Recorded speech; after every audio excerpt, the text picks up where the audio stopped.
Welcome, everyone, to this edition of Going Deep with me, Richard Mills. And this one, we interview Christophe Vicic, who runs the successful JLL commercial real estate operation in Philippines. He is a global leader who have worked throughout the world and chose to be in Philippines with us. So stay with us. We'll have a great session on Going Deep with me, Richard Mills. Well, Christophe, really nice to have you with us today, or me, I should say. The two of us, we're going to have a nice session. So welcome very much to you. Thank you, Richard. Thank you for having me. It should be interesting. It will. It certainly will. Yes. So, Christophe, you have such an interesting background. You've come a long way in your life from a geography perspective and from a career perspective. Can you tell us a little bit about yourself so people understand you a bit better? Yes, I will. I'm a French national. I was born in France, but my roots are Eastern European. My father was from former Yugoslavia, which is now Croatia. He was part of Croatia. And my mother came from Poland. My father immigrated in 1956, and my mother was born in France, but her father from Poland emigrated in 1924, I believe. And he was officially admitted to work in France because the First World War kind of decimated a lot of male population in France, and they needed workers. And he was brought to work in a mine in north of France. And always say I was lucky to be born in France, but having wide roots, kind of partially made me what I am today, which means spent my youth in France with a few years in Yugoslavia, living with my grandmother, and then studies, army in France, and then my career started. I see. So you grew up in France, but how old were you when you left Croatia, Yugoslavia? I was born in France, as I said. I was three years old when I went to live for 5 years in Yugoslavia at the time, and this was with my grandmother. And at the age of 8, the story I can't really remember, but the story was that the Yugoslavian government at the time wanted my grandmother to choose either I remain French national or I have to take the Yugoslavian nationality. And I think this is my father, who remained in France, came and picked me up, and we came back to France. That's why the lucky bit of my comment is I could have stayed in Yugoslavia, and you know, these countries, it was not easy to make yourself someone, and I'm very glad that I was in France, not in Yugoslavia. Saying that, I am very proud of my roots and where I come from. Certainly. And just for people who may not, the younger people, but this was at a time when Yugoslavia was a communist country under, I think that the strong man was named Tito. Correct. Yeah, you're right. You know your history. I like it. It was a very particular country because it was not considered part of the Soviet bloc. Yes. Because there were always, fight into brackets between Tito and Brezhnev, Khrushchev, all the Soviet leaders. Yugoslavia was also part of the non-aligned network of countries like India, Cuba, etc. And Josip Broz Tito was the president for 40 plus years. Yes. And when he passed away, this is where there was a new government for a few years, and then the war broke between Croatia and Serbia, and all the 7 republics which constituted Yugoslavia, broke away, a bit like the Soviet Union much later. And this is where Croatia, Slovenia, Serbia, Herzegovina, Montenegro, kind of took back their own country management, leadership, etc. Yes, and it was not a good. Wasn't an easy transition. I mean, the communist era was not easy. So I was so glad your grandmother made the right decision. That would have been hard, but even harder during the conflicts and wars. You know, Croatia didn't get. It wasn't a good time for. No, it was difficult, and I most likely would have been sent to fight. I mean, I have a cousin who was called to join the army at the age of 44. Yeah, certainly a big, strong guy like you, Christophe. You would have been right into it. Absolutely. Okay. So you grew up in France, and then your career. So you finished school. What did you study, Christophe? I did two parts. The first one was a technical baccalaureate, which is still going today, and it was a draftsman. I mean, in the industrial drawing, all right. A lot of technical stuff, lots of physics, maths, and well, as I'm good in numbers, I'm not really a technical guy. I did finished my baccalaureate, and then I moved into a business school. I did a 2 years degree in. It's a French qualification called BTS, which is like a diploma in international trade. Okay. This was the extent.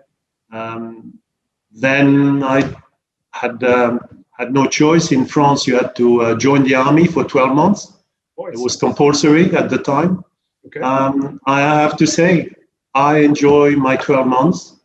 It was my early start at management, because you do 2 first months of training, and then they pick up a few guys who will become trainer for the other newcomers. And after 4 months, I became a sergeant, and I spent 8 months training the newcomers. I see. It was a fantastic management school, I tell you. I mean, for those who understand conscription in the army, I mean, you don't choose the newcomers; they come as they come. And I had from doctors, PhD student to people working on the farm, factories, etc. And it was, I think, one of the best schools you could have in terms of understanding the social fabric of a country. Interesting. That's interesting you say that, because a lot of the American guys, you know, who have done very well in their careers also come from a military background, and they would say similar type of things. So after I know you eventually got into the logistics business. Was that was your first love, so to speak? Correct. Yeah, well, was my first job also, which fresh out of the army. As you know, the army is not the one when you're making money, which means I had to find a job. Again, I think in all my career choices, I always felt potential years down the line. And the first job I chose was working in Paris Airport, Charles de Gaulle. I worked for a small French logistic company, which was not near the DHL, FedEx of this world, but the international was just opening. The office in Paris was recruiting bilingual people. My English was not that good at the time, but enough to work with it.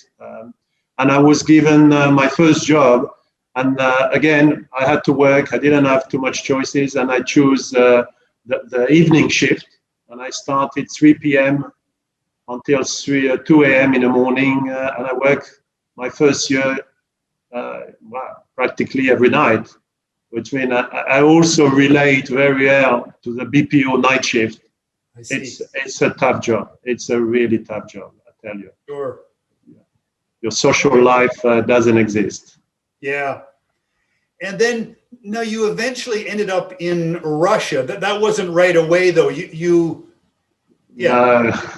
No, of course. This was after a year in this job in Paris airport. The boss was an Australian guy, ex DHL, Okay. and he really had the beauty to not look at your diploma, not look at where you come from, but can you do the job? And they were looking at their first African opening, and I was sent physically on a plane to open a office for this company, French company called Jet Services in Ivory Coast, Abidjan. This was in 1984, and it was pre-fax. It was telex time, pre-internet, pre-mobile phone. I had a telex copy to a local law firm saying that I'm the new appointed MD. I have the authorization or the approval to open a company. I had a rent-a-car voucher for a month, and I had a hotel room for a month. This is how I opened my first operation. And then, funny enough, my competitor at the time was a company called DHL. And I must have competed well because they came and offered me a job. And because I did spend quite a bit of time fighting against them, I didn't want to work in the same market. And I accepted a bigger, wider role in a bit further north in a country called Senegal, capital city Dakar. And I was a mini regional manager. And again, fantastic school. I had countries from Mauritania, which was Arabic speaking.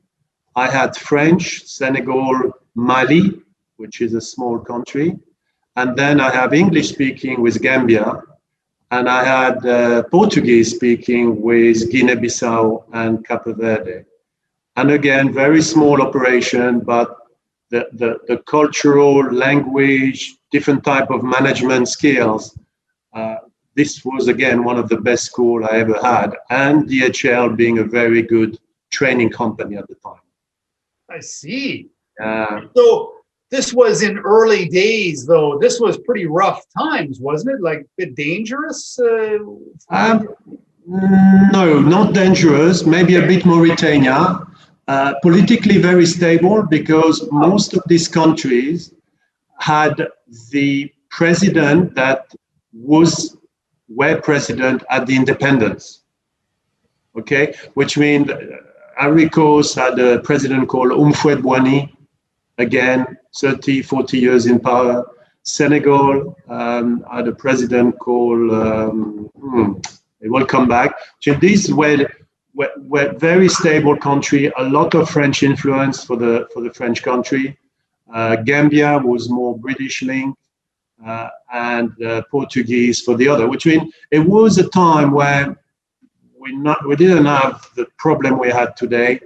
It was economically quite difficult, but politically very stable and very safe. I mean, I traveled within Ivory Coast. I went to Ghana. I went to Togo. I drove to Mauritania. I mean, it was really a very safe environment, but more difficult in terms of economic environment for, I guess, the local population. Okay, interesting. And you were a young guy then. How old were you when you were doing all this? Well, Abidjan, I was 23 years old when I was managing director. I always say maybe not the best one at the time, but definitely I had the title.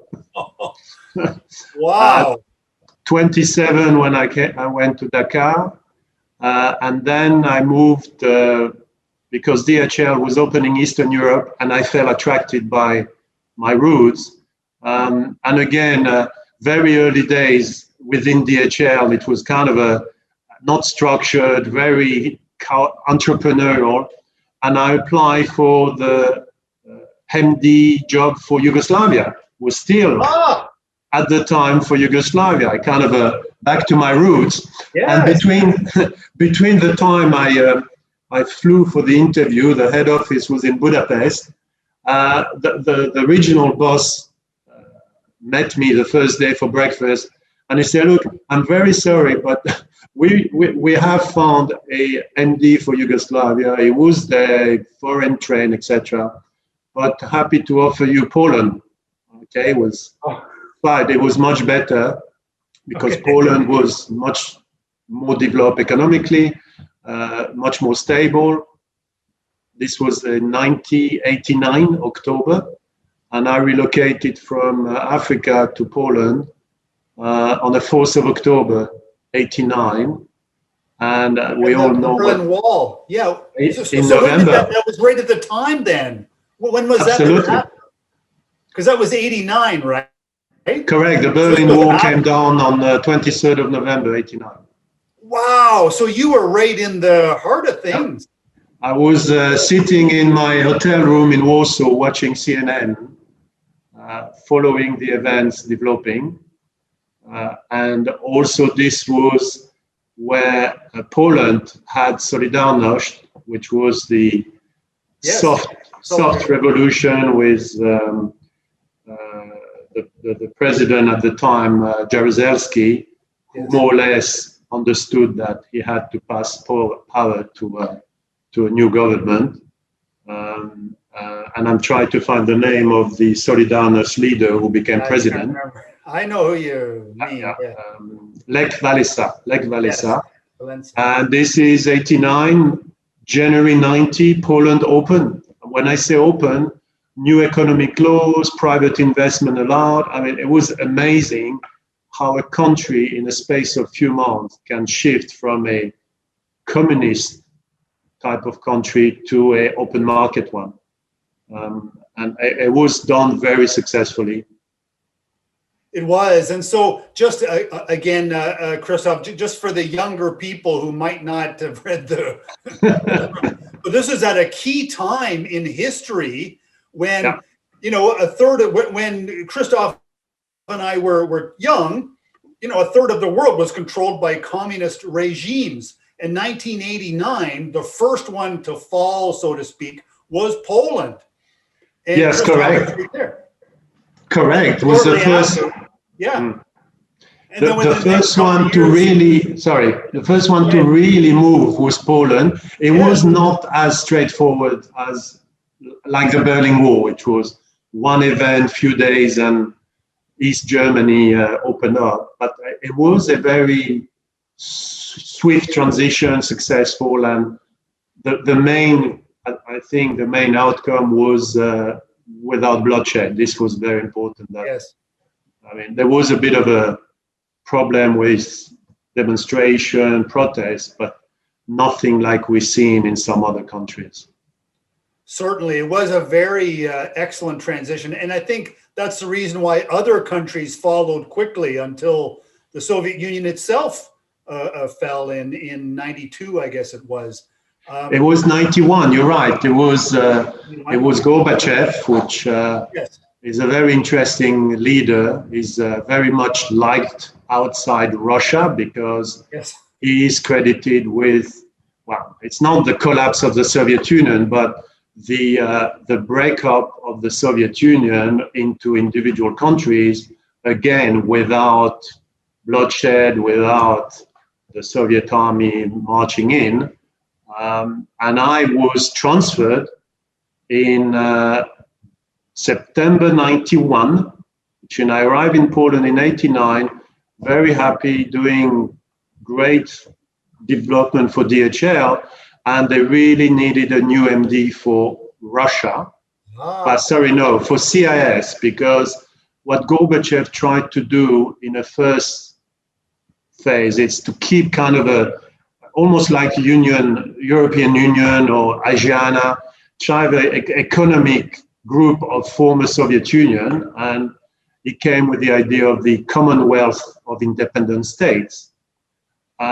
This lasted a few months because every individual country wanted to be in charge. I mean, Ukraine wants to be Ukraine, Belarus, Kazakhstan, all the republics wanted autonomy and take back what they didn't have for more than 75 years. Yes. And then after Gorbachev, we know there was Boris Yeltsin, who became president of Russia. Interesting. And I moved in September 91, 2 weeks after the August coup. And I'm sure everybody, or at least our generation, will remember the picture of Yeltsin on the tank in front of the Duma, the Russian parliament, when he stood against some of the military forces who tried to return to communism. Yes. Wow, that was... So you are right in the thick of these things. I didn't know this. Yeah. Well, my company trusted me, but I mean, look, as I say, I always saw the future potential professionally, and also very interesting in building a business within this kind of environment, because you have to be astute, you have to be brave, you have to see who are your next generation managers, etc.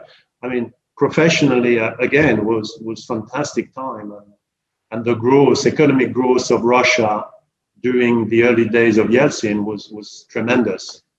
I see. And so you were in Russia from Moscow, I understand, was it? Or Yeah.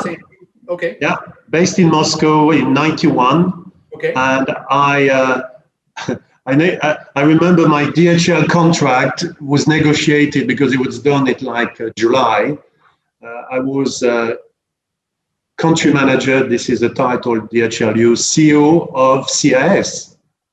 I see. One country, considered as one country. And by the time I arrived in September, I was country manager of 11 individual countries, because all the republics broke away. Because they broke away. And some of those, just for, again, people who don't know, CIS again stood for, I can't remember. Commonwealth of Independent States. Yes. And you have it's the former Soviet Union bloc, which is Russia. And if you go down, you have Moldova, Belarus, Ukraine, Georgia, Kazakhstan, Kyrgyzstan, Tajikistan, Armenia, and I may be forgetting one or two smaller ones, which in all not the communist bloc, this was including Czechoslovakia, Poland, Hungary, it's the Soviet bloc, yes, which is now all the republics that are around Russia, yeah? Interesting. And now you didn't have individual, or would you have had individual offices in all those little countries, Christophe? When I took the job in September, we had 2 offices, one in Moscow with 20 people, one in St. Petersburg with 3 people. And we had one agent in Kiev, Ukraine. And I think, if I remember, we had one agent in Almaty, Kazakhstan. Because also before the opening, there was a monopoly on the document shipment. You had to use state-owned companies, right, which all disappeared after the breakaway. And I stayed from 91 to 1996. And by the time I left, we had a legal entity in every republic. We had 12 branch office in Russia and 1 office in each of the republic. Interesting. Wow. And you traveled quite extensively, I'm sure. And we were 2,500 people. Sure, yeah. Wow. Very good, Christophe. So quite a good story. And by the time you were leaving, you're in your early 20s then? Me? No, I was 96. I was in mid-30s. I was mid-30s. Yeah. And why I left, because I felt that if I stayed longer, I would become Mr. Russia. And I still wanted to travel the world and experience different industry. And also I did my MBA between 1994 and 1996, part-time MBA at London Business School. And I saw other industries, other type of opportunities. and decided to move. I was happy to stay with DHL in another country, not in Eastern Europe. I was looking for Asia, and I remember being interviewed for China, Shanghai. But at the time, the structure of the management in China was you were not number one, you were number two.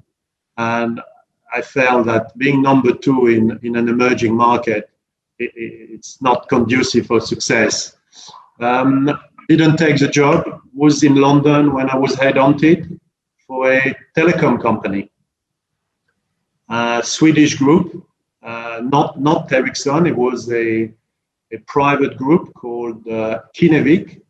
And what's interesting, this group was one of the first private company in Europe who forced the deregulation of the telecom industry. They took the Swedish government to court because they didn't want to give them a private mobile license. And they won. They won. Which means this company, and it's known here. I mean, I met people who worked in the same group as me. This group, holding company Kinnevik, had two major telecom arms. One was called Tele2, which was like a fixed alternative network in Europe, very successful. And one was called Millicom, and Millicom was the emerging market mobile network. And I was recruited to run Pakistan for them. This was my closest move to Asia at the time. And I was CEO of the mobile operation in Pakistan for 2 years, based in Islamabad. Interesting. So you went through some hot spots. So now that was a bit of a rough place. It was. Yeah. It was, and it was not. I mean, okay. I mean, it was a different level, I think, but it was not near, again, what's today. And I unfortunately say that Pakistan was stable because Afghanistan was stable. It was under the Taliban at the time, and there was no situation like we have today. I mean, the Afghani people were not in a good state, but Pakistan was much stable. I mean, at the time, the real issue was with India. And they had economic growth because they kind of brought some economic reform. We had Benazir Bhutto, who became president, and she was very, very, very liked abroad, etc. Which means it was a time of investment. Foreign company like mine invested heavily. Obviously, the mobile telecom business was booming. This was from 1996 to 1998. This was the internet, the telecom, etc. Very interesting. A real pleasure to work in Pakistan. I had fantastic local guys because most of them were trained in US. And they would come back, MBA, education, relevant education. And we were a foreign company. We had a good brand. We were the company credited to launch prepay. I know that sounds a bit outdated, but this was something where the mobile industry was all on postpay. And then because of payment, because of credit issue, I was the one pushing for prepay. And this was the old-fashioned with the scratch card. This is, again, for us, we understand what you had to do. I'm sure the young generation may not understand that. Sure. You could not load the credit online. You had to scratch a card you buy at the local 7-Eleven or Ministop. I remember that, sure. So you were 2 years there, and then how did you end up in real estate, though, Christophe? Oh, I didn't go straight. I was, again, I mean, always happy in my jobs, but I was always considered as a successful doer, and a CEO position, regional position opened up for the same group. The group was based in Luxembourg, in Europe, and I was offered the CEO position for Russia, Africa, and Middle East. And why? Because of my previous experience. Okay. Which when I moved to Luxembourg, I spent there 4 years, and I was managing 11 mobile operation in Russia.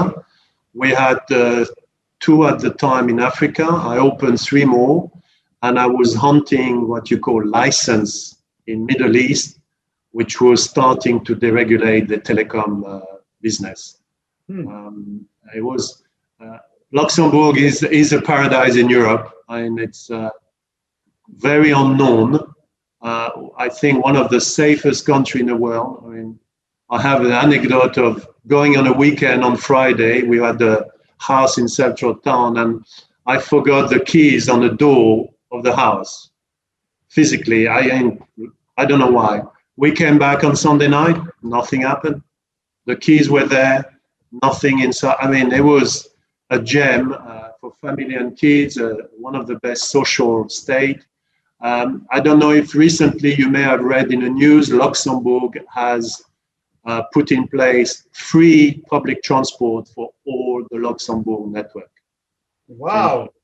This is a very interesting little country. It's run by a duke, and I was there for 4 years, enjoyed. And then in 2002, I was, my family being from UK, they wanted to go back to England. And I kind of follow. I mean, it was when the telecom bubble, exploded, where a lot of company in 2002 went bankrupt. I took a redundancy package, very happy. And the company was extremely generous. I had a 12 months package, and I found a new job in 2 months in a non-competing industry. I spent 2 years in Brussels with this job, and then I moved to London. London was on my own. I had my own consultancy business. I was doing quite a bit of work for telecom industry. I did a 6 months re-engineering work in Dublin, Ireland for Aircom. I was helping some license hunting in Africa. I mean, interesting, but I'm not a consultant in a sense that I want to see the fruit of my thinking, and I feel a consultant is a different skill, different expertise. It is. Also, the 2008-9 global financial crisis, very difficult, and I decided to go back to corporate.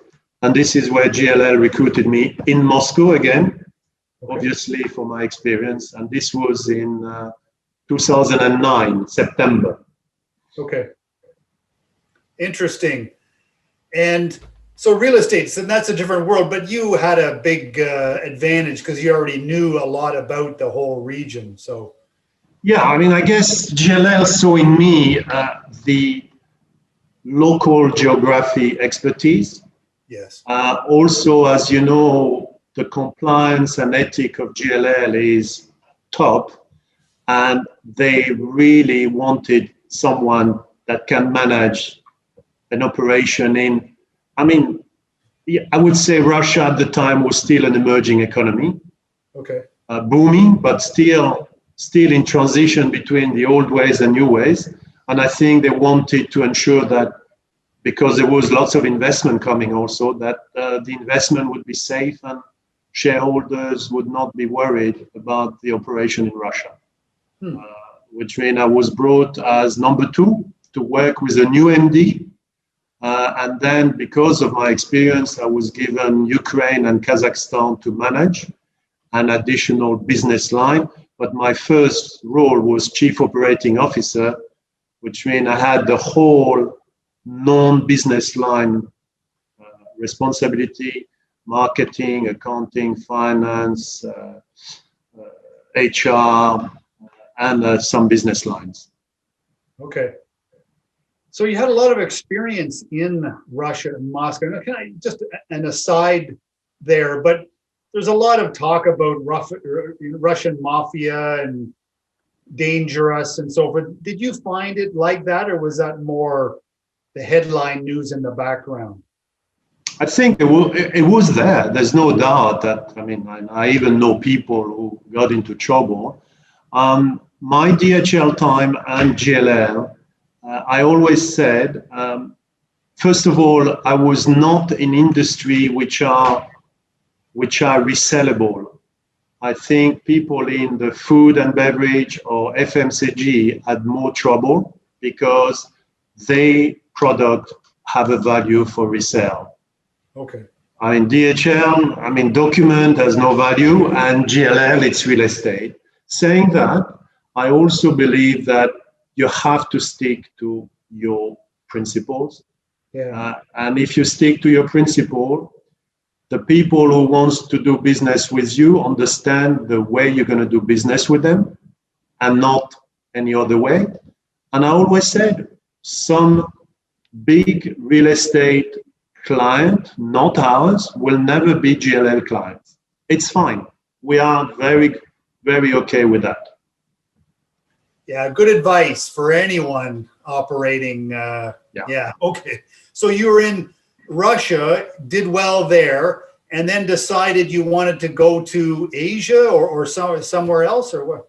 No, I mean, I always want to go to Asia. I wanted to go to Asia after DHL Russia in like 15 years before. No, I mean, what's happened in a time of transition, a new MD was appointed in Russia, and the global CEO said, look, do the transition with him, and then we will find you something in Asia. And fair enough, they stick to their word. I mean, after 18 months, the new MD was in place, structure in place. A job came available, and this job was Philippines. I see. And started to do a bit of research, because we have a very funny impression of the Philippines in Europe. We definitely think it's a former Spanish colony, which, I mean, it is, but the recent Philippines has nothing to do with Spanish. It's the US influence. And I was sent to what you call a look and see trip. And I love what I saw. And I always said it. Remember the first Asia CEO event? I was 3 days in a country. I chose it because of the macroeconomic indicators. I chose it because of the language, first language English, and the enormous potential. And I still believe 4 years later that this is still the right criteria I choose the Philippines for. Okay, good. And so, Christophe, you've done a lot of interesting things. Now, why were you, I mean, okay, some of it you're going to say is maybe you're in the right place at the right time. A lot of things were opening up, but I think there's more to it than just that. Why do you think they kept on giving you promotions and so forth? What was different about you over maybe others? What advice would you give to younger managers? Well, your upbringing has a role to play. I mean, your values are important. I mean, I came from a very humble background, but the values in a family were clear. You had to work hard because there was no other way. You have to stick to difficulties and resolve them. I mean, let's not stop at the first hurdles. If you put your brain and your effort to a challenge, you will have solutions.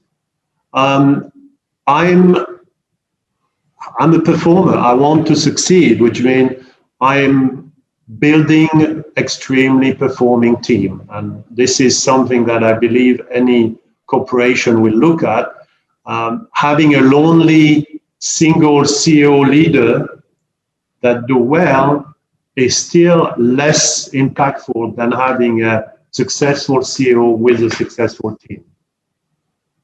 And high-performing team, this concept, has been around for, and I believe it came out of the army originally. And in the army, you talk about platoon, but they are a team of soldiers. and delivering shareholders value at the end. I mean, I work for publicly quoted company, compliance, ethic, performance, and understanding the corporate environment, even in an emerging economy. Yes, a bit of luck, but as I say, also I see potential, and I always think that I will be able to make a difference. This is maybe what the people in companies sees in me, and that's why they send me to, I think, interesting jobs, challenging jobs, but definitely where I can make a difference. And I believe that. Okay. And when you are working with other people, now you work with a lot of people and you decide, who's the right person to be promoted. I mean, is there anything different about what you just said about how you promote other people? The promotion is an interesting one, because for promotion, you need a job to promote to, or you need to make a job to promote to, and you need the individual for the promotion. For me, yes, my values remain the same, hardworking. Can I see this person evolving into a superior role? I call it the brain power, i.e. it's not necessarily your past expertise in an industry, and I'm a good example. I have 3 industry experience, but every time I change industry, I was not recruited for my previous experience, because telecom, DHL, and real estate, in terms of technicality, have nothing to do together. I was recruited for my management skill, my development skill, my business development. For promotion is brain power. Will this individual, he or she, be able to move up with the role request and use the inner intelligence, inner power to succeed? Same when I'm recruiting. I'm usually recruiting for the 2 jobs after the one we need the person for. I see. Yes. Okay. Interesting. Now, Asia and Philippines has different, cultures and so forth than, Europe, Russia, and so forth. Do you think that difference is overstated, or do you think it's real? I mean, the stereotype is Filipinos, say, are shyer, and for sales and business development, does it require more hand-holding and development, or is that overstated? What do you think? Go ahead. I don't think so. It's overstated. I think we are facing a emerging economy where the demand versus the supply of, let's talk about commercial people, brokers, advisor. The demand is higher than the supply, which means either you have to recruit non-expert, which most of us do, and train. It's a longer process. I don't think so it's a Filipino challenge. I think it's an Asian challenge. Okay. I think maybe some countries are a bit more advanced in Asia because they have maybe a bigger population returning from Europe, from America, from Australia, which means I think it's a common issue rather than a Filipino issue. Yeah. Also, I think the opportunity to do other things than commercial job, I mean, BPO industry, are there, which means if you start in a BPO as your first job, and if you haven't got the will or the intention to move away, it's most likely you're going to climb the ladder within the outsourcing environment. If you your first job is to sell on the market or wholesaler or FMCG, most likely you will remain in this job. For us, the real estate is a bit more kind of a expert driven. We are more regulated, which means I think it's a bit more difficult to find the right people, but we all spend quite a bit of time training our teams because this is the best way if you have the time and the money to do, and I'm sure you have commercially minded people. But it's not easy, but it's not unique to the Philippines. Okay, that's interesting. Okay. And business development. Now, you seem like a good sales type guy, and I have a lot of respect for sales type of people because it's a skill I had to, as an introvert, had to try hard to learn. Do you think this is really important to a senior management career, Christophe? Critical. If you are in a commercial organization, I mean, if your job is to grow a business, grow an industry, a segment, a product, a service, you need to do BD and you need to have sales skill, because as the head of the company, you will be looked upon. And I mean, if the CEO doesn't go out and meet clients, why the other senior people? Some will do it naturally. Some will think, why he's not doing it, she's not doing it, why should I do it? But saying that, it's not only the top. You need to have process, you need to have enablers that ensure that your BD people are properly trained, rewarded, focused. You need system. I think the old days of going around with your briefcase and your product in it, still good. I still believe this is one of the best schools. And there was a school in France in the 70s, 80s, that any salesman would have loved to join. It was so competitive. It was called KISS, like KISS without the second S. And this training, after you've done the schoolroom, the room training, you would be driven in the middle of nowhere in a suburb. And today you would have to sell soap. And you would be given a 3 lines description of the soap, and your target would have to be to get 10 orders. And this was physically going around the buildings. This is before security, etc., knocking on doors and selling.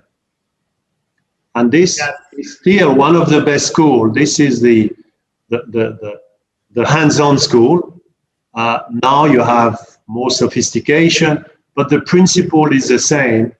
You need to be facing the client or the prospect. I mean, could be cold selling from the telephone point of view. The telesales are very popular for some industries, and this is as good as meeting the client. And we've seen during the pandemic that we all have to do telesales because we were not allowed to meet face-to-face. Sure. Okay, I asked that question. I'm glad to hear you're so excited to answer it, because everybody who's senior says pretty much the same thing. And I'm always distressed when some young people, well-educated from fabulous backgrounds, but they think it's demeaning, and it's hard to get to the top if you don't have, if you're not going to be in front of customers. And you need to understand your clients and you need to understand your business. And the best way is to listen to your client feedback, or not. Listen to competition clients' feedback. Okay. All right. And now for Filipinos, what do you see? You know, you can compare them to people in many different countries. What are areas where you might encourage Filipinos to develop skills in order to become true global managers? Because Philippines, you know, really is on the move and wants to become a real regional or even global player. What would you suggest? You need to mingle with international business. You need to work at least for some time for international companies. Also look at, if you want to run your own business, look at franchising, which I think is one of a good way to develop, to build businesses with the domestic market being as huge as 110 million. There's a lot of opportunity, which means I think it's not about foreigners, Filipino, it's about the business in general. And if you have a chance to join a good international company, get some experience, join them, get trained, understand how it works, how they're successful. There is some very good Filipino group who have international experience. This is for the international part. But you know what? I mean, lots of mature economy have very successful people who never travel abroad and never work for international company. And this is as good because, as I said, the size of the domestic market is enormous and potential is enormous also. I believe that the formal teaching needs to be there should be a bit more available. Business school, not necessarily that MBA is only PhD, but like I did my 2 years after my baccalaureate, these are mid-level business training. It's not as fancy as an MBA, but I can tell you it's effective and it gives you a base to work on. Interesting. So you found that very valuable, that training. And so a mix of both is okay. All right. Yeah. Okay. And how about yourself, Christophe? How would you describe yourself? Would you call yourself, I wouldn't call you introverted, but how would you say when you started your career, were you more introverted, extroverted? Were you good at school? Were you not so good? Were you rebellious? Did you follow the rules? How would you describe yourself? Shall we go offline then for this question? No, seriously. I mean, again, young age, I didn't have support at home for homework, and I feel being in a French system, which is so heavy on homework, it's a disadvantage. Also, the teaching quality, I think it's critical. Some schools are good, some schools are less. Which I was in a average primary and average college. Then I went to a private for business school. I was up to the business school. I was not what I call a 5-star pupil or student. My interests were on sports, football, basketball, handball. But when you have enough understanding that this one you paying for, it's funny because I paid for my 2 years in private school, the business. And then when you realize that this is going to be your key to a job, you start to change. You start to understand, wow, you better work harder, better, or differently. Saying that, I didn't have my baccalaureate. I didn't have my 2 years business school diploma.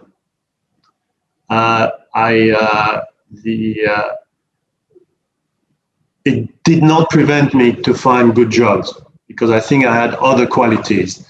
I was not rebellious, but I really had my own ideas. And as you imagine, in the our generation, this didn't go well all the time. I left home when I was 18 and a few days. Went on my own, rented a room at the university, and never looked back since. And I think what I am today is partly built from the past, and I always believe I will succeed. And when I started my MBA, I was maybe out of 33 students, I was maybe the one with the least diploma and baggage. Didn't prevent me to get my master degree, being extremely active in coursework and have some quite good mark in some subject, which means formative years more difficult, later years easier. And it's all about understanding what you want. And the fact that you do an MBA when I was 30, 31, it's different than when you do one at 20. And I think the professional experience in between makes you different as a student. Okay, that's so now, there's a lot of this talk about whether leaders are born or whether they're made, the nature nurture argument, where would you be on that? Do you think, because it sounds to me like you would be qualify as a person who was made, you didn't have people pushing you and nurturing you, Christophe. You were, but what do you think on that? The values I rebel when I was young are the good values I have today. Because 6, 7, 3 years old, you don't understand. But they are good values. I think one thing I always say, I didn't like the values, but I cherish them today. And hardworking, being fair, treat people like you want to be treated, etc. Then the brain power, that's why I'm very, very fond of. I mean, I had enough natural intelligence, not expertise or professional expertise, but enough intelligence to understand what I need to do to get better job, better pay, to work for an international company. And I think this is as important. The education, it's important. I think it's not one or, it's your formative years values, some of your education, and your choices. But I mean, look, I met MBA people from Harvard that are lazy people. And I met people without degree who are your best performer. It's not 100% or 0%. I think it's a mix. It's a mix of your choices. It's a mix of the people you met who are your mentors. And they could be physical, could be people you like reading books from, people you like listening TED Talks from. It's a melting pot of things, especially today with the access to internet. Everything is available. There's no reason why you could not have a view on different culture, on different experience, on different failures. There's a lot of business failures to learn from, available to read and inspire yourself to not do the same. Okay. Mentors. Now you talk a bit about mentors. Who would you say would be some of the mentors in your life? Both people, like I assume you're talking about not motivational speakers, but, people, you know what I mean. Mm-hmm. What would you suggest to others? Well, the first mentor, which was my aunt, the sister of my father in Croatia. I mean, I think she was the first mentor teaching you how to behave in society, how to treat with respect, etc. I think she was very influential. My first business mentor was my first boss, the DHL guy, Australian, okay, Peter, and very self-made, for sure. I mean, not a linguist. Spent 12 years in France, didn't speak a word of French, married a French lady, had a French kid, but he was successful in France. I had another mentor, which was during my MBA, and is still someone that is involved. Is writing book on management, on self-development, going deep. This is not your normal type of individual. Is a professor of organizational behavior, of personal development, etc. And one of his book, which I even brought to some of the guys here, is The Eye of Leadership. And the professor is Nigel Nicholson. And this is a very interesting book because it's an introspection of you as a manager and an individual. And these are the three kind of big mentors that have influenced me. But also you have family mentors, you have your wives. I mean, it's not, again, exclusive, and depend what is it for. Was I introvert in the beginning? I think I was. I was not the most sociable person in my young age. But I realized that if I want to be a successful CEO, I have to move on the other side without being, and I'm not the 100% extrovert, but I think I'm more on the extra than the intro side. Okay, interesting.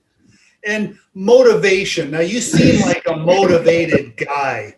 Is this something you feel that comes within a person, or can it be taught, motivation? Ooh, this is a tough one. I'm a natural motivational person. I get excited by challenges. I get excited by industry hurdles. I get excited by success. I wake up in the morning. I'm ready.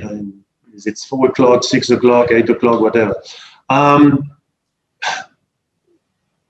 You know what? I don't know the answer to that, because I think it's again back to individual. Some people are motivating purely by social recognition, how I will be seen by the others. Then I need to perform. Some are motivated by climbing the ladder, by money, and some are not motivated. You need to help them if they want to do it. This is at the end. Bring the horse to the water is one thing. Make it drink is another. And usually these people have a different role than being a leader. I mean, most of the successful leaders are motivational person. You have to be. Correct.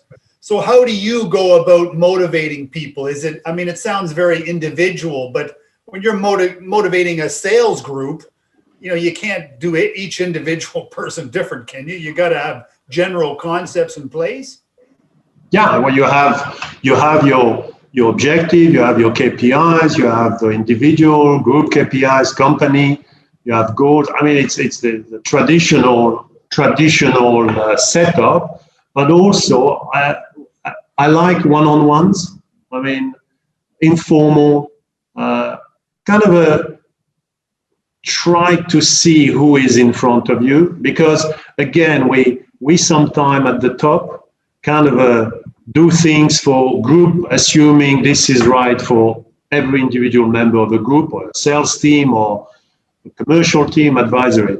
I think the high-performing team, and if you go back to the definition, it's a melting pot of different individual, different characteristic, different motivational factor. The success story, it's put a wide range of individuals together and find the gel to have this team performing. And it's not about everybody has to be 150%. I mean, sometimes successful teams are made of lesser motivated people, but they have a different role in the team that help the stars to be even better. And I think it's important that we think individual and groups together, and sometimes things you do don't work. Let's go back to the drawing board. Let's see what can be done differently. Can you motivate people? Yes, to a certain extent, but you have to really look at the individual, because some people will break if you push too hard. Some people will become even more lazy if you don't push enough. It's really a case by case, huh? Yeah, I guess it is. Okay, very interesting. Well, now, Christophe, could I move to the health thing? Because any senior level role, it's demanding. You're working long hours and so forth. How do you, or what's your beliefs on health? Actually, I know the answer to this, but what would you say? Is health important? And if so, what do you do to keep in shape and look after your physical well-being? It's critical. And the world today, I think, if you don't have some health content, it's difficult. I mean, whatever people say that they don't need it, they don't feel the need, I think sometimes it's not feel the need, it's you have to. I'm trying to balance work and health. It's for me, I like sports. I like running. I think my competitive nature helped me in sports because, again, if some morning I usually run with my wife early morning. I prefer the morning because the air is cleaner and it gives you a kick for the day. Waking up at 5:45 is maybe not everyone's cup of tea, but at least for me, this what motivates me because I feel good after. I do a bit of yoga. I do watch what I eat in sense not dieting, but I mean, fat content, sources, try to balance the diet. And also I take what I call personal management meeting. And this is time off, can be 5, 10, 30 minutes, can be once a day, once a week, whatever, where you kind of dream or you kind of try to not think about immediate challenges or the next month's result, but what could you do differently for yourself? I mean, for your family? I mean, successful CEO have one key element to cope with is the partner and the kids if you have them at home, which in this needs also to be taken into consideration. I'm a great believer in something which is not totally new because it was around, but mindfulness, which is let your brain rest and don't force any ideas. See where it takes you. And sometimes you find solution much quicker and not easily. Jane, back to the health, important. You need to do something which is physical, walking, running, golf, whatever is your fancy, but you need some, for me, it's important. It's part of being successful. Absolutely. And I'll just say again, for the younger guys who think they're going to live forever, I can tell you, Christophe, I'm sure you back me up. Once you reach 50, you're no spring chicken, and neither of us are, and it catches up to you. So you really got to look after yourself. So Christophe is a really good example. But you're also a marathon runner, or were. I was until a year ago. Okay. No, I run one since the age of 42. I run one marathon a year. Okay. And this giving me a discipline to have something on the side of work, because I usually run when I was in Europe in April in Paris. And I'm running all year long, but the training would start in January, and this really focus your mind, and it's almost like a business plan. You need to train a certain amount. You need to ensure you don't get injured. You need to learn how to eat, drink, and run together because it's important. Which it's quite open. It's opening your eyes on a discipline which I am not a natural marathon runner. I have to train. Some people practically will go on a day and run the marathon and feel okay, no training. I'm not this kind of guy. Which in this really gives you an anchor outside of your work, family, etc., and very good for the mind. I did run here in 2019 the Run Rio Marathon, which was quite interesting because it starts at midnight, and it's really, in addition to the 42K, you have the time of the gun start, which it's during the night, and it's the impression of not seeing no supporters. It's a different feel, and I think it's adding complexity and the heat, because even at midnight it's still hot and humid. Okay, impressive.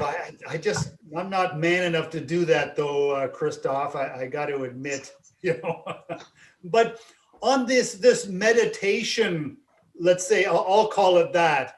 Now, a lot of scientific breakthroughs and so forth has been done through this technique of just relaxing the mind. Would you call it a meditation, or what how did you get the idea for this? I start doing that during my long training runs. Okay. Where I would just, and I mean, again, it could take you everywhere. Could take you back to your childhood, back to something you like. It gives you ideas. It's meditation as a more. It's a bit structured for me. You follow some teaching methods that you've learned.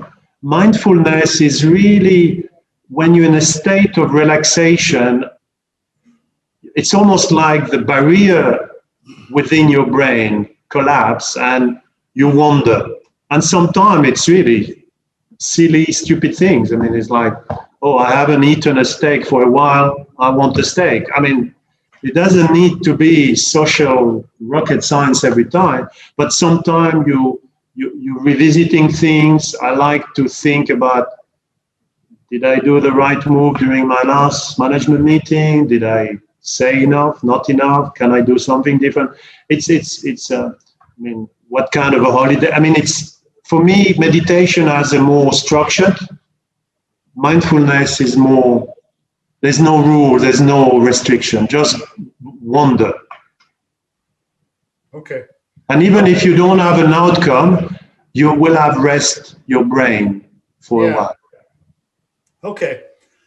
All right. Well, can I ask you what your advice would be about raising kids today? You know, it is different from us. You know, you mentioned, we didn't have the internet and social media and all these kinds of, so it was a different, maybe a simpler world then. But what advice would you give couples raising their kids from what you've learned, you know, with a very demanding career in different countries? You traveled a lot. It was very, very difficult. What have you learned, and what advice would you give, Christophe?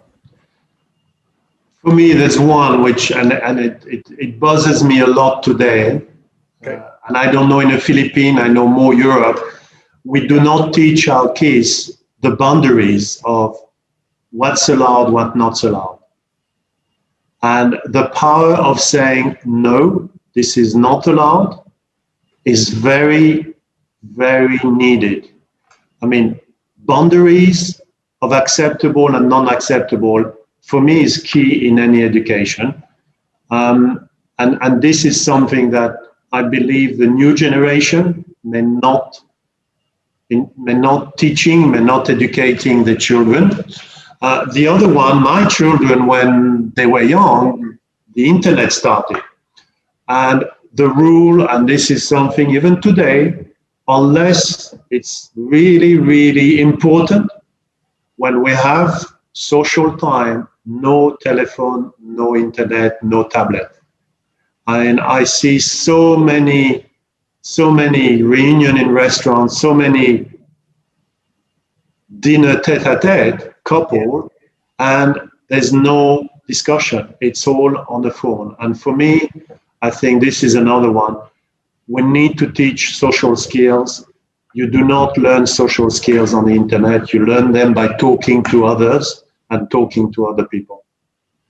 Yeah, it's common to see families nowadays where 3 out of 4 members are, have their face in front of their screen. So, and it's very surprising why I noticed, because I was brought up, I mean, obviously no internet.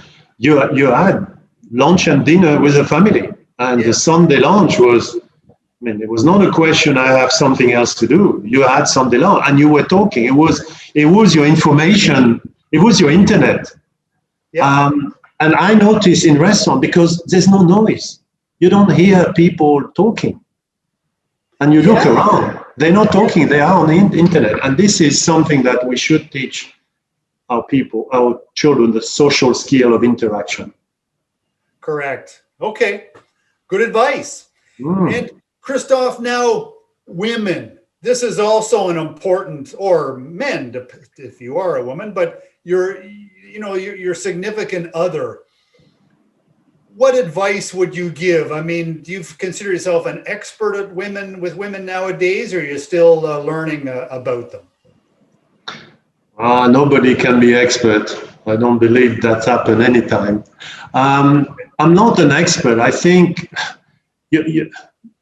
it's like we talk about teams and jobs. I think it's a bit similar. You need to understand your wife or your partner or your husband. You need to make some efforts, especially in the beginning when you meet an individual, different culture, different origin, different background, different education, different views on things. I think it's work in progress. It's nice work if you have the right partner and the right husband or wife. And I think you have to apply the same attitude, trust, values, understanding, support. I am an expert. I don't think so, but I found the right partner, and it works fantastically well. I think it's a question of who you are with, and is this person close on some of your values or completely opposite? Is this person have no room for your understanding? Because it's two. You need two to tango. And I think it's a relationship needs to be built. The sparkle of the first meeting can happen, but living together and building a family, it's a different undertaking, and this require work. And I think both sides needs to chip in and build it together. Yeah. Okay. All right. Very good. And well, what advice? Okay. Another thing I see a lot too often, Christophe, is many people work very hard, even earning a very high income. And when they reach, our age, let's say, they haven't managed themselves financially. What advice would you give to younger people about managing their money for the future? What would you say about that? Start saving as soon as possible. And I would say the best saving is buy your apartment or your house, if you can, the earliest possible. I mean, if you are 20, 25 and you take, and in this country may be a bit difficult, but if you take a 30 years or 40 years mortgage, most likely you will pay your apartment in this time when you will be retired. Which means this is, for me, saving as soon as possible. And it doesn't need to be thousands. I mean, you still need to live with something. And think about insurance. I think with all the current situation, I think having some kind of a insurance to when you have a family, for the other members of the family, I think it's also something to look at. But start saving as soon as you have a job, first job. Okay. All right. And buying real estate, buying your own real estate, that's a good place to start. Yeah. I mean, one study would say that for anybody to retire, you need to have your place of residence free of loan and mortgage. This is critical. Okay. All right. Good advice. And now, Christophe, you've had a lot of experience in different countries and different industries. So I'd be interested to see, there's a lot going on. The COVID thing is more of an interruption, it seems to me, but it may have sped some trends already in place, maybe sped them along a bit. But what do you think are some of the key opportunities, let's look at first, for the global economy or even the local economy? What do you think? I think we will go back to a certain growth. Is it 1 year, 2 years, 3 years? And this is global, regional, and local. I would say, look at China. China is growing again. China is not growing only with domestic market. They are exporter, which means some of the economies are growing also. It's going to come back. I think what the pandemic will have most likely produced as an outcome, there will be more savings. And we've seen that already everywhere in the world. People understand that being liquid during a pandemic is critical for survival. It's critical if you lose your job or if you have a reduction in your income. And this has been, I can't remember the stats, but Europe, the saving has tripled or quadrupled. Local economy, I mean, just for me, domestic market, this is going to be the savior always for the Philippines. It's a big market, untapped market. We need to continue doing what we were doing for the BPO industry, the outsourcing, more focus on industrial. But overall, I think there will be growth again. And I think there will be growth this year already.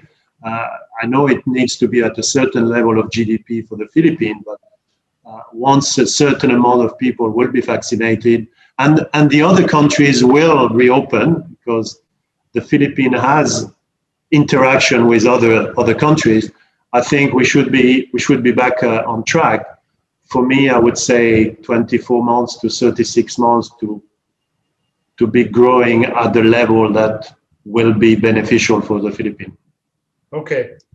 And now, Christophe, on the workplace, well, if you could talk about your specific industry, commercial real estate, and, well, the workplace, because it seemed to me you're kind of you are an expert at, this future of work thing, and you did a big, very leading edge renovation, call it, of your own office, and really showing things. It's interesting. But where do you see, say, the workplace, first of all, or changing over the next couple of years? Big change, I think. The office as office space or workplace will still be relevant and there. I mean, from the early days of the confinement that some of the big guys said, oh, we can stay working from home 100%, to more recently, where definitely one impact that we haven't yet measured or gauged is the mental impact of working from home, the psychological impact, which in this will most likely bring a certain amount of workers back to the office. However, we think that the workplace is gonna kind of go hybrid, and the hybrid will be around three poles. One will be still the office as the office we know today, but used for project work, collaborative work, ideation. You come to meet your colleague, exchange your work, interact. Most likely, there will be a lot more hybrid lease taken by companies who cannot forecast their business because they are dependent on client win. The flex space will be part of the hybrid lease, where a company will say, okay, I will take 50% of my future space in a 5-year lease, and I will have flex space. And most likely this flex space will be near the people living area, because people working from home want to go back to the office. What they don't want is commute back to the office. Which means one of the way, and this is our concept of hub and club, it's work from home for a certain percentage, office for collaboration and being together on project, and then near home office where your internet doesn't work very well, or you need some quiet time on a specific day. You don't want to go to the office, but you still want to access an office environment. Okay. All right, so that's exciting, although it's a bit worrisome too, because it's hard to know how it's all going to transpire. Can I ask you, though, on a specific perspective, within Metro Manila, a lot of people are interested in the dynamics, say, of the Manila Bay or Entertainment City, which is a very exciting situation. It's been maybe disrupted a bit because many Chinese investors are not, I don't know, they've been disrupted. I don't know. Will they come back in a strong way, or is that the nature of these growth areas like Manila Bay going to change? How do you see that transpiring? Well, we need to separate Manila Bay and, in fact, the general entertainment business.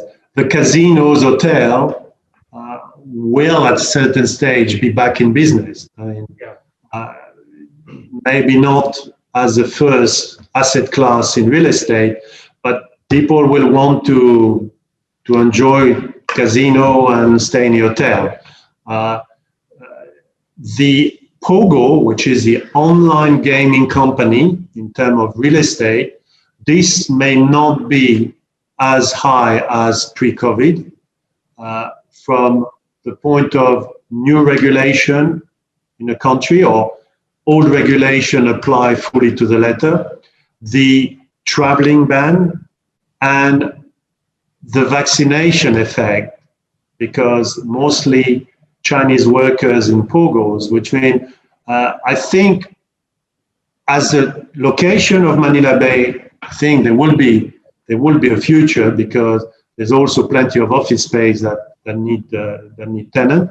The casino hotel business will regain its color 1 year, 2 years, 3 years. The Pogo, this could be a different proposition. Saying that, I understand some of the Pogos have reopened in the Pogo ecozone that has been built in Cabit, which means these are the serious Pogo who have paid tax, who are complying with the local regulation, etc. I think today, for the Pogo, we need to understand when the Chinese workers will be allowed to come back in numbers, and if the government will still allow the Pogo to continue. For the real estate in casino hotel, I think it's a blip. It's a costly blip, but they will be back in business at some stage. Certainly. So maybe if I could just expand on that, but you see a lot of cycles in real estate. Is now a good time for investors to buy? What advice could you give, both for the Metro Manila area and for other regions? What can you suggest? Well, it's an interesting question in terms of timing. It's always good to invest in real estate if you have spare cash, and if it's for private investment, always good. You have a loan, you pay your mortgage, and you are owning a piece of real estate in 10, 20, whatever years, if it's residential. From the business point of view, commercial real estate, there is a regain of interest in doing transactions, selling and buying, by local investors and some foreigners. It's heavily driven by logistic warehouse data center. Okay. And we haven't seen yet a price alignment between buyer and seller. Oh. The buyer wants a COVID discount. The seller doesn't feel yet that he needs to give it, which means, and I'm talking as a trend, there is some exception. Yes. And if you have a seller who has a bank loan and is going to default and is squeezed by the bank, he may sell at a discount price. But this is not really what the trend is. Is it going to be more aligned as the year progresses? It will always be linked to how quickly the economy recovers. Talking about the office space, because of the Pogo, because of the wait-and-see attitude at the moment of some of the office tenants, I think it will not yet be seen in terms of investment interest. You need to start to see defaulting to see some what we call asset being sold at discount. Okay, that's very interesting. I didn't know all of this. Well, Christophe, you've seen, again, a lot of emerging countries and the phases and so forth that they go through. Philippines, where do you see Philippines, say, in the next 5 or 10 years? What are some of the changes that are going to happen that people might not be aware of, and the opportunities and threats? That's a big question, I know. I hope you can do something with it. Okay, I mean, I think great future. I mean, the fundamentals. I mean, I think the positive, if you can say it's a positive, I don't want to say that with a pandemic, but the pandemic is really a blip in terms of this is something that it will never go, it will never disappear, but there's no fundamental collapse of the financial system. There's no fundamental collapse of consumption that will last 20 years. I mean, we see China regrowing, we see some of the economy reopening, etc. Which means, yes, it's impactful. It has damaged most of the economies, and it will continue. But fundamentally, consumption will resume and spending will resume. For the Philippines, we really have to focus on balancing domestic growth and international interest. And for the international interest to keep growing and for investors from international to keep coming, they need to be taken care of. Again, it's not about discriminating one for the other, but it's really about opening a bit more the interest of the Philippines with the right investment framework, the right taxation framework, and the right labor.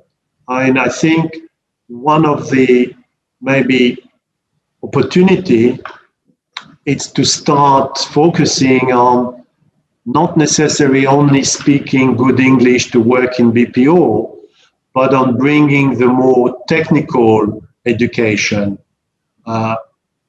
engineering, research, research in medical environment, etc., which are the industry that employ mostly English speakers, but also pay more and are more attractive to investors.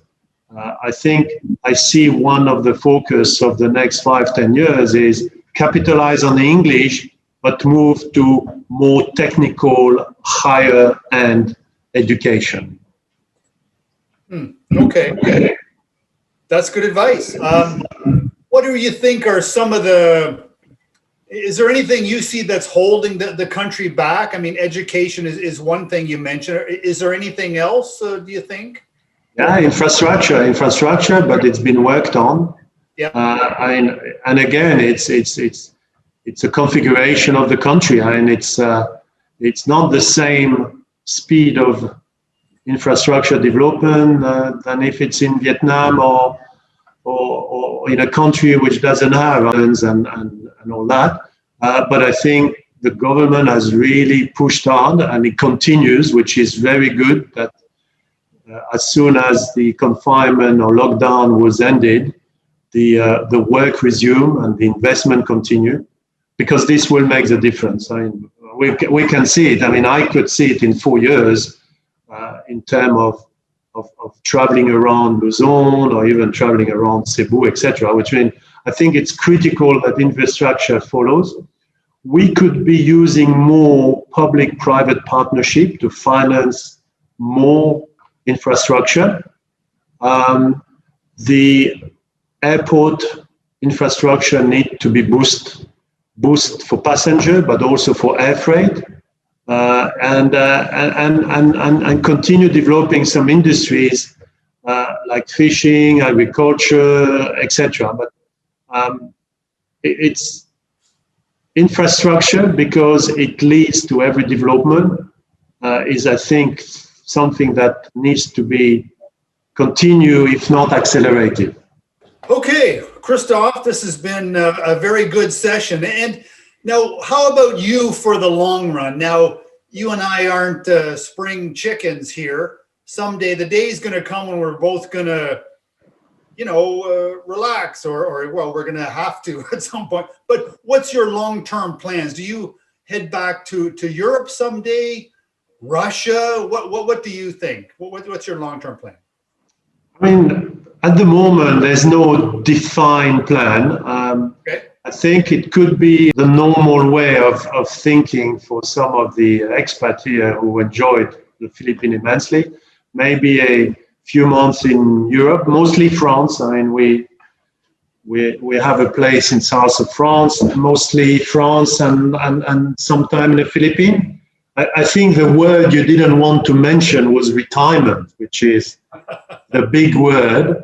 I'm not sure I will ever retire. I'm not sure I want to retire, but I think at some stage, I don't know, 3-5 years, there would be semi-retirement. I don't know if maybe I want to do something else. I mean, I still enjoy immensely what I do. I have the support of my company. I'm sure at some stage they will think, oh, we better put a young spring chicken, but I think it's a few years down the line, and I think I've got something to finish here with JLL, which the company wants me to ensure it's done. We don't know. It's also depend on my wife feel, because she's building a local business with executive coaching and executive development piece, which means it could be that I will enjoy her work while I'll be semi-retired. We don't know. To be decided. Interesting. So you would consider then strongly really spending, time for the foreseeable future in Philippines? Yeah, I mean, I like it here. I mean, I think it's a great place, great environment, and as I say, economically, I mean, it should be a great place to be in the forthcoming years. I mean. Okay, that's a very good